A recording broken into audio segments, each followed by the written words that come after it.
calls to speed up the process for closing Rikers Island, now gaining traction in the wake of the COVID crisis. We just heard about unsafe conditions inside the jail from the COBRA president, Elias Hussein-Medine, who talked to us about how officers who have coronavirus allegedly are heading back to work. Joining us this morning, Melissa Mark-Viverito, who has led the fight to actually shut down Rikers Island. She says now is, in fact, the time. So she's joining us via Skype. So good morning to you, Melissa. I want to ask you first and foremost, is speeding up the closure of Rikers Island the right thing to do right now while we're dealing with so many other things?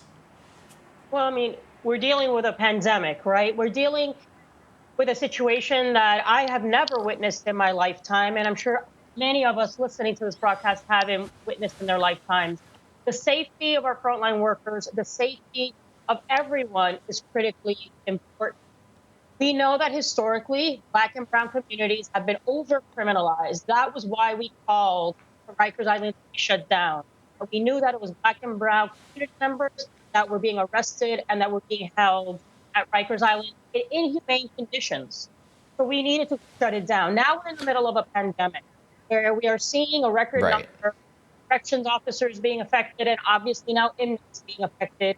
We had the death of Mr. Tyson recently, was from Rikers. Waking up today to hearing that prisoners in Washington are rioting.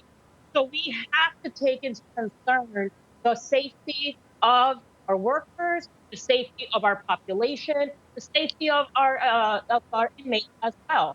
So what is happening is inhumane, and it's exacerbating the inequality that we know exists, where we have disproportionately Black and brown communities are being hit hardest by this pandemic.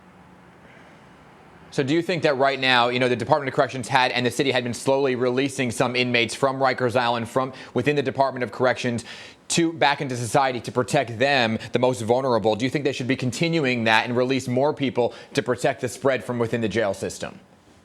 It's going too slowly. We are not hearing clearly an articulated plan in terms of how this is going to happen. So you have medical personnel placed at Rikers. You have legal aid providers who are all united in calling for release of those who are at Rikers. And we're hearing interviews with inmates at Rikers pleading, right, for their safety and consideration, that the situation at Rikers is so impossible to contain, and that safety of all needs to be taken into account. So this is a real serious issue. We understand that it's very complicated, obviously, but we are the largest city in this country. We are the most complex city in the country. We should be able to handle multiple tracks when it comes to maintaining the safety of all in our city. I want to see a united front between the governor and the mayor. I don't see that happening. Sometimes they're talking across purpose. We need a united front to tackle the pandemic and to also address the fact that you have low-income communities like the Bronx where this is exacerbating. We want to hear a more articulated plan of how we're going to address the health care crisis within the borough of the Bronx. I would like to see that articulated more clearly as well. Yeah, you're mentioning the Black and brown communities, which we did release those numbers yesterday, and it is showing the racial disparity. Before I let you go, I do want to ask you about Puerto Rico in general. We often talk to you about Puerto Rico. How's the situation there? A lot of people in our communities have loved ones in Puerto Rico. So what are you hearing about the spread of coronavirus in Puerto Rico right now?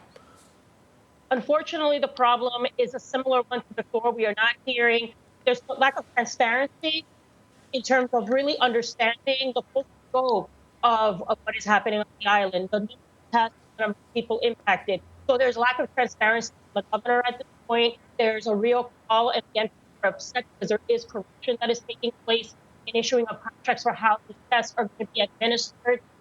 We need full transparency. And now today we're waking up and also there's over 1,000 cases of dengue. So you already have a fragile healthcare system that is also now being impacted, not only by coronavirus, how to control that, but also the issue of dengue, which is now also understood. It's also happening. So it's a real delicate situation. So it's of a concern as well. Understood. It is a very delicate situation. I understand that. Okay, thank you, Melissa Mark-Viverito, for your time this morning. Stay safe to you, okay, everybody. And